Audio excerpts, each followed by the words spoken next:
let's talk about your book, Sure. Fumbling Forward. I want to talk about it a bit more in detail. I know we've briefly touched on it, but so it's short stories, life lessons, bit of a memoir. Yeah.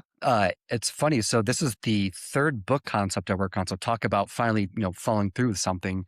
The first Yes. uh, book concept was a collection of just essays I'd written about, like freelancing and entrepreneurship. The second one turned into like funny, true stories about my customer service days. And then I thought, there's something here where I could connect the two. And so this third, the one that finally stuck, is essentially, like I said, it's 5 chapters, so 5 parts, and each part has roughly 5 stories. And so they are customer service, college, freelancing, business partners, and going corporate. And each story is a true story. There might be some kind of like punch ups and dialogue, but everything in the story happened.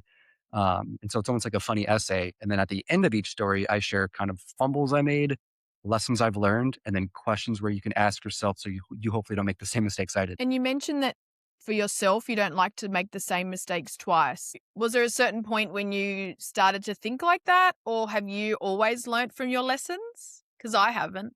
I now, Ooh, yes, but yeah. before, yeah, yeah, it took me. It's taken me a while to actually learn and then actually take on board and more or less break down what went wrong and how I can move forward and have that growth. I could not agree more. And in my wise old age of 37, I feel like there's still some things I should probably learn, have learned that I should have learned already. But um, I would say it's probably, I hate to say it, but it's like I'm someone who maybe needs to learn things the hard way.